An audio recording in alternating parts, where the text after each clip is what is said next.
Shalom, kami dari kelompok 2. Di sini kami akan membahas tentang hambatan komunikasi. Sebelum kita membahas tentang hambatan komunikasi, marilah kita melihat faktor-faktor apa saja yang menjadi pengaruh komunikasi tersebut. Yang pertama adalah manusia. Manusia, baik sebagai komunikator maupun komunikan, dapat mempengaruhi lancar atau tidaknya komunikasi. Berikut kita akan melihat faktor manusia apa saja yang dapat mempengaruhi komunikasi. A adalah tingkat pengetahuan. Misalnya, dalam memilih kata-kata untuk membentuk suatu kalimat dalam menyampaikan pesan, kita harus memikirkan apa yang ingin kita sampaikan. Yang B adalah perkembangan. Perkembangan manusia mempengaruhi bentuk komunikasi dalam dua aspek.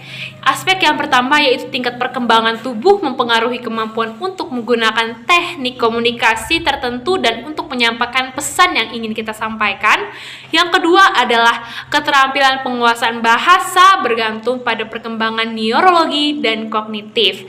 Yang C adalah sosiokultural. Posisi individu secara sosiokultural dapat mempengaruhi perilaku komunikasi antar individu karena status sosiokultural membentuk tata cara komunikasi individu tersebut. Yang D adalah jenis kelamin. Baik laki-laki maupun perempuan menunjukkan gaya komunikasi yang berbeda dan memiliki interpretasi yang berbeda terhadap suatu objek dalam melakukan komunikasi. Yang E adalah peran dan tanggung jawab. Peran dan tanggung jawab mempengaruhi komunikasi yang dilakukan oleh individu tersebut baik secara teknik maupun isi komunikasi yang ingin disampaikan. Yang F adalah atensi. Atensi terhadap suatu hal dapat menyebabkan kemampuan fungsi indera kita naik maupun turun. Sedangkan perbedaan atensi dapat menimbulkan perbedaan persepsi dan distorsi pesan. Yang G adalah sikap. Sikap individu dalam komunikasi dapat menghambat proses komunikasi tersebut. Sikap yang hangat, bersahabat, ramah, dan terbuka akan memungkinkan proses komunikasi yang terbuka selalu dipertahankan. Yang H adalah persepsi. Persepsi individu ketika berada dalam suatu proses komunikasi dapat mempengaruhi, menghambat, atau bahkan memutus komunikasi yang sedang dilakukan.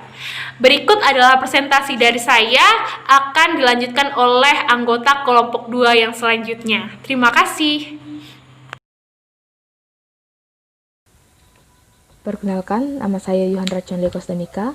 Pada kesempatan kali ini, saya akan melanjutkan materi tentang hambatan komunikasi, yaitu bagian I, hubungan. Hubungan yang erat antara individu pada suatu proses komunikasi dapat mempengaruhi teknik dan materi komunikasi. Pada komunikasi yang dilakukan antara orang yang belum saling kenal, umumnya setting komunikasi terjadi pada situasi formal. Sebagai contoh, hubungan antara pengacara dan kliennya, dokter dan pasien, pedagang dan pelanggan. Sedangkan pada komunikasi antara individu yang saling kenal, komunikasi cenderung berlangsung dalam konteks non-formal, lebih terbuka dan menggunakan teknik komunikasi yang lebih beragam. 2. Pesan. A. Isi pesan.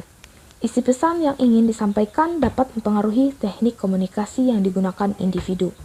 Isi pesan yang menggembirakan biasanya disampaikan dengan wajah yang berseri dan suara lantang. Isi pesan yang bersifat informasi disampaikan dengan cara yang relatif datar dan pelan, sedangkan isi pesan yang bersifat rahasia disampaikan dengan berbisik atau menggunakan secari kertas atau dengan bahasa isyarat. Isi pesan yang mempengaruhi perilaku penyampaian pesan dan perlu tidaknya pesan yang disampaikan diberi umpan balik. Selain hal-hal di atas, jumlah pesan juga mempengaruhi proses penerimaan pesan dari komunikator kepada komunikan. Pesan yang terlalu banyak atau overloaded dapat menimbulkan kebingungan atau kejenuhan pada penerima pesan. B. Penyampaian pesan. Proses penyampaian pesan mempengaruhi komunikasi karena beberapa pengguna pola penyampaian pesan yang kurang tepat mengakibatkan distorsi pesan dan bahkan tidak terjadi kontinuitas. Penyampaian pesan secara berapi-api pada saat kampanye dan demonstrasi, penyampaian pesan dengan suara keras dan relatif bersemangat selama proses belajar mengajar, merupakan hal-hal yang dapat memperkuat makna pesan dan memungkinkan pesan lebih dimengerti oleh komunikan.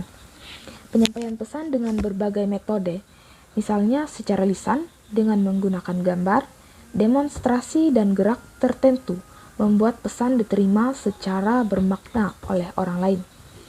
3. Lingkungan. 1. Stimulus eksternal.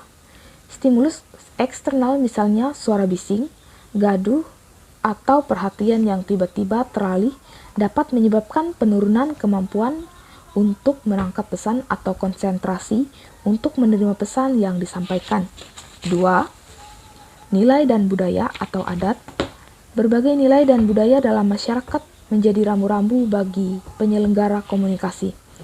Budaya mengatur bahasa yang digunakan sebagai salah satu alat komunikasi sekaligus mengatur penggunaan teknik non-formal dalam komunikasi. Adat dan nilai mengatur hubungan individu ketika melakukan komunikasi.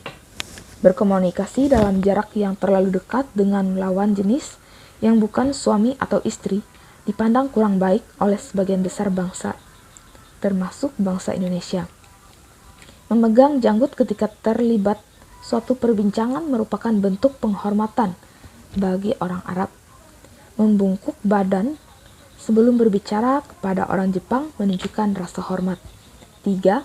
Jarak dan teritori. Jarak antara komunikator dan komunikan mempengaruhi komunikasi yang dilakukan. Komunikasi antar individu dalam jarak dekat dapat dilakukan secara lisan, tulisan, ataupun nonverbal. Sedangkan jarak yang cukup jauh, komunikasi dapat dilakukan dengan menggunakan media tulisan. Jarak yang jauh ini juga menyebabkan penggunaan media cetak dan media elektronik untuk menyampaikan pesan. Misalnya menggunakan telepon, televisi, radio, dan sebagainya. B. Hambatan komunikasi massa. Hambatan dapat diartikan sebagai halangan atau rintangan yang dialami. Dalam konteks komunikasi dikenal pula gangguan atau mekanik maupun semantik. Gangguan ini masih termasuk ke dalam hambatan komunikasi. Efektivitas komunikasi salah satunya akan sangat tergantung pada beberapa besar hambatan komunikasi yang terjadi. Di dalam setiap kegiatan komunikasi sudah dapat dipastikan akan menghadapi berbagai hambatan. Hambatan dalam kegiatan komunikasi yang manapun tentu akan mempengaruhi efektivitas proses komunikasi tersebut. Karena pada komunikasi massa jenis hambatannya relatif lebih kompleks, sejalan dengan kompleksitas komponen komunikasi massa, dan perlu diketahui juga bahwa komunikasi harus bersifat heterogen. Oleh karena itu, komunikator perlu memahami setiap hambatan komunikasi agar ia dapat mengantisipasi hambatan tersebut. Demikian penyampaian materi dari saya. Sekian dan terima kasih. Baik, saya akan mempresentasikan lanjutan presentasi kami. Saya Natasha Amelia Putri. Saya akan melanjutkan di bagian hambatan psikologis. Hambatan psikologis yakni hambatan-hambatan yang merupakan unsur dari kegiatan psikis manusia yang terbagi menjadi 3. Yang pertama, psikologis kepentingan, yang kedua psikologis prasangka, dan yang ketiga psikologis stereotip. Hambatan psikologis kepentingan. Yang pertama, kepentingan akan membuat seseorang selektif dalam menanggapi atau menghayati pesan. Yang kedua, diketahui bahwa komunikan dalam komunikasi massa sangat heterogen atau masuk dalam usia, jenis kelamin, pekerjaan, pendidikan, dan lain-lain. Yang hal ini juga memungkinkan setiap individu komunikan memiliki kepentingan yang berbeda. Yang ketiga, dasar kepentingan yang berbeda, maka setiap individu komunikan akan melakukan seleksi terhadap pesan yang diinginkannya atau manfaat dan kegunaan. Yang kedua, hambatan psikologis prasangka terbagi menjadi 5. Yang pertama, berkaitan dengan persepsi orang tentang seseorang atau sekelompok orang lain, sikap serta perilaku terhadap mereka. Yang kedua, pengalaman tentang objek, peristiwa, atau hubungan-hubungan yang diperoleh dengan menyimpulkan informasi dan menafsirkan pesan. Yang ketiga, yang ditentukan oleh faktor personal atau fungsional, kebutuhan, pengalaman masa lalu, peran, dan status. Yang keempat, ditentukan oleh faktor situasional atau struktural, atau yang memahami suatu peristiwa tidak dapat menilai fakta-fakta yang terpisah. Kita harus memandangnya dalam hubungan keseluruhan. Yang kelima, proses komunikasi sudah diawali oleh kecurigaan atau prasangka, maka tidak akan efektif. Kemudian yang ketiga, psikologis stereotip. Prasangka sosial. Yang pertama, prasangka sosial bergandeng dengan stereotip yang merupakan gambaran atau tanggapan tertentu yang mengenal sifat atau watak pribadi orang. Yang kedua, stereotip misalnya tercermin pada orang Batak itu berotak keras, orang Sunda manja, dan lain-lain.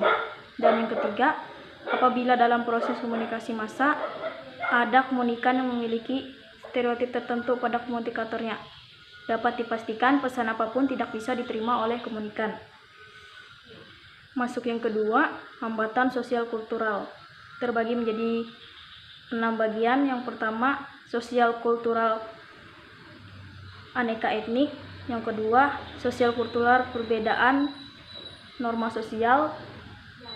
Dan yang ketiga, sosial kultural kurang mampu berbahasa Indonesia. Yang keempat, sosial kultural faktor semantik.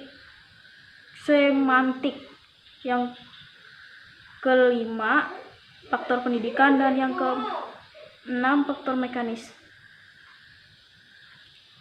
Faktor aneka etnik. Yang pertama, kasus Indonesia. Terdapat ribuan pulau dari Sabang sampai Merauke. Kemudian yang kedua, satu sisi kenyataan menjadi kekayaan yang tidak terhingga nilainya. Sehingga di sisi lain realitas tersebut menjadi salah satu faktor penghambat dalam kegiatan komunikasi massa. Kemudian perbedaan norma sosial. Yang pertama, perbedaan budaya sekaligus juga menimbulkan perbedaan norma sosial yang berlaku di masyarakat. Yang kedua, komunikator komunikasi harus bersikap hati-hati, terutama dalam menyusun pesan, yang artinya apakah pesan yang disampaikan tidak melanggar norma sosial tertentu. Yang ketiga, komunikator perlu membekali diri dengan beragam pengetahuan mengenai norma sosial yang berlaku di masyarakat luas. Yang ketiga, kurang mampu berbahasa Indonesia. Yang pertama, keragaman etnik menyebabkan keragaman bahasa yang digunakan dalam pergaulan sehari-hari. Yang kedua, pada gilirannya dapat menyulitkan penyebarluasan kebijakan program-program pemerintah yang dikomunikasikan melalui media massa. Yang keempat, hambatan sosial kultural semantik. Yang pertama, semantik adalah pengetahuan tentang pengertian atau makna kata yang sebenarnya. Hambatan ini sendiri adalah hambatan mengani bahasa. Yang kedua, hambatan semantik juga diakibatkan oleh 3 hal, yaitu komunikator terlalu cepat dalam berbicara, adanya perbedaan makna kata, dan adanya pengertian konotatif. Kemudian yang kelima, faktor pendidikan. Yang pertama, halayak dalam komunikasi bersifat heterogen, salah satunya pada aspek pendidikan. Yang kedua, masalah akan timbul manakala komunikan yang berpendidikan rendah tidak dapat mencerna pesan komunikasi massa secara benar karena keterbatasan daya nalar dan daya tangkapnya. Yang keenam, yang terakhir, faktor mekanis. Yang pertama, faktor mekanis merujuk kepada berbagai hambatan yang pada komunikasi massa yang disebabkan oleh terganggunya peralatan. Yang kedua, misalnya pada TV, antena kurang dapat menangkap sinyal gelombang elektromagnetik, warna tidak jelas, dan layar banyak, dan lain-lain. Yang ketiga, pada radio, misalnya suara tidak jelas atau putus-putus dan lain-lain. Yang keempat, pada surat kabar dan majalah biasanya tulisan tidak jelas, salah pemotongan kata, sambungan berita yang tidak akurat, dan lain-lain. Shalom, perkenalkan nama saya Napa. Di sini saya akan melanjutkan materi yang telah disampaikan sebelumnya, yaitu hambatan interaksi verbal. Hambatan ini terdiri dari 4, yaitu yang pertama hambatan interaksi verbal polarisasi. Nah, hambatan ini kecenderungan untuk melihat dunia dalam bentuk lawan kata dan menguraikannya dalam bentuk ekstrim, seperti baik atau buruk, positif atau negatif, sehat atau sakit, serta pandai ataupun bodoh. Seandainya komunikator maupun komunikan melihat seperti itu, maka sudah dapat dipastikan keduanya selalu akan terjadi sikap eufori. Padahal konteks tersebut dibutuhkan komunikator dan komunikan harus bersifat netral. Hambatan yang kedua yaitu hambatan interaksi verbal orientasi internasional. Hambatan ini mengacu pada kecenderungan kita untuk melihat manusia, objek atau kejadian-kejadian secara dengan ciri yang melekat pada mereka. Seperti contohnya seorang presenter yang sedang berbicara di layar TV dan kebetulan wajah presenter tersebut kurang menarik, maka biasanya komunikan akan internasional menilai tidak menarik sebelum mendengar apa yang dikatakannya. Nah, cara mengatasinya dengan memberikan perhatian utama. Perhatian yang kita berikan itu seperti gambar atau benda, kejadian-kejadian di dunia dengan sesuai yang kita lihat. Hambatan yang ketiga yaitu hambatan interaksi verbal evaluasi statis. Pada suatu ketika kita melihat seorang komunikator X berbicara melalui pesawat TV, menurut persepsi kita, cara berkomunikasi dengan menterinya tidak baik, sehingga kita membuat abstraksi tentang komunikator tidak baik. Evaluasi kita tentang komunikator tersebut bersifat statis, tidak berubah. Dan hambatan yang keempat yaitu hambatan interaksi verbal indiskriminasi. Indiskriminasi merupakan bagian dari stereotip sikap generalisasi terjadi bila komunikan memusatkan perhatian kepada kelompok orang. Nah, sekarang memasuki materi hambatan komunikasi massa antara individu dan organisasi. Hambatan antar manusia yaitu berbagai macam perbedaan persepsi dan bahasa persepsi, pendekatan yang buruk walaupun sudah mengetahui cara mendengar yang baik, gangguan emosional, perbedaan budaya berkomunikasi, gangguan fisik. Yang kedua, hambatan komunikasi dalam organisasi yang meliputi kelebihan informasi, kurangnya penyaringan yang tidak dapat kita meneruskan suatu pesan, iklan komunikasi yang tertutup dan tidak memadai pertukaran. Perkenalkan, nama saya Nuriana.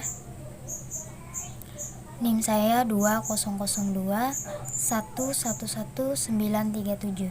Saya akan melanjutkan materinya, yaitu bagian yang kedua, yaitu hambatan komunikasi dalam organisasi.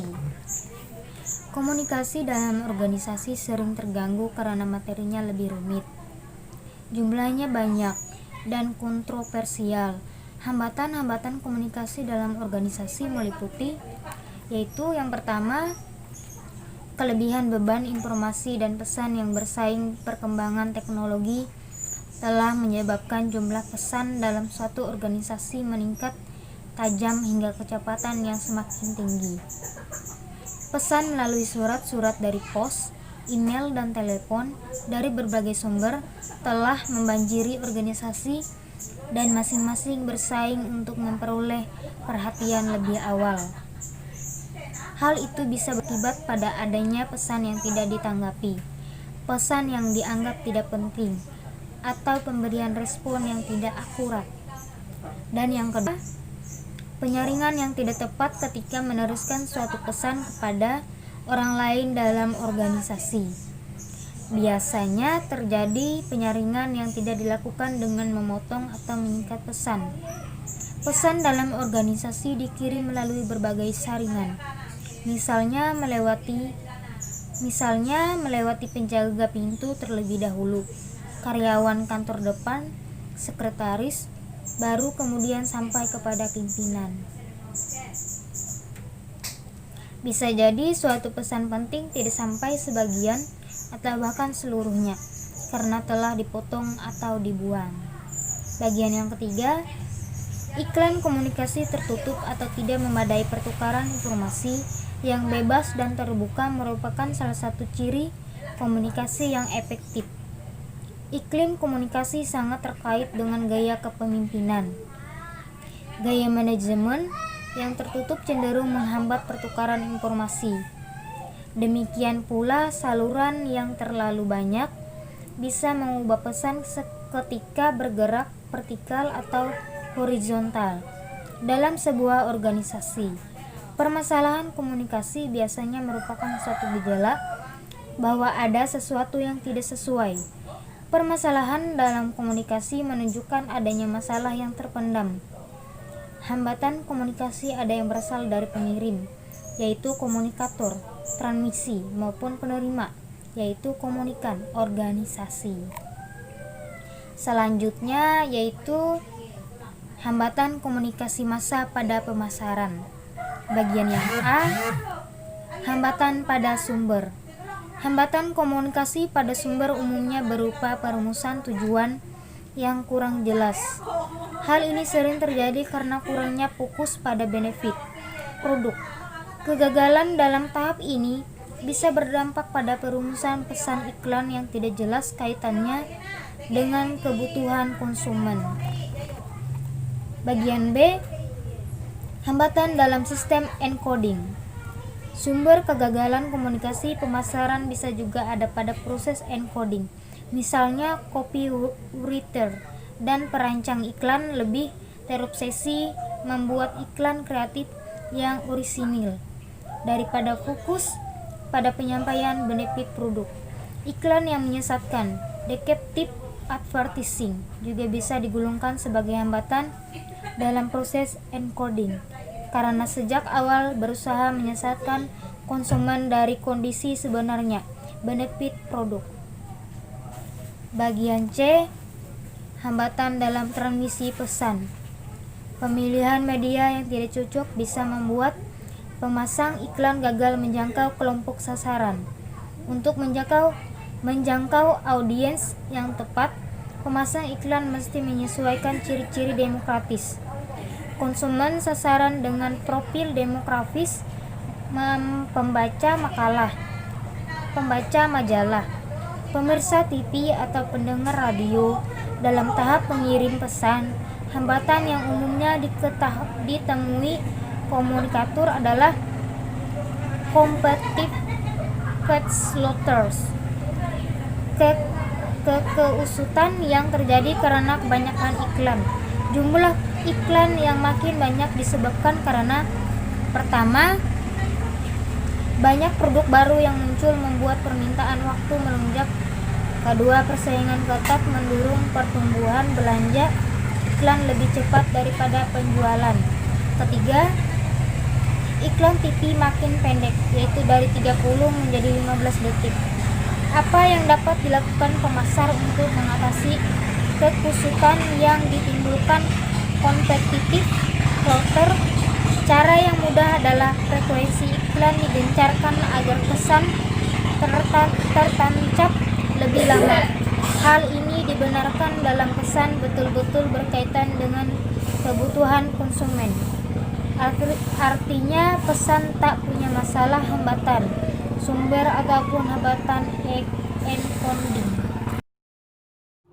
Shalom, perkenalkan nama saya Nopi Agustina, NIM 2002111938. Baiklah, di sini saya akan melanjutkan materi yang sebelumnya sudah disampaikan, yaitu D. Hambatan dalam proses decoding.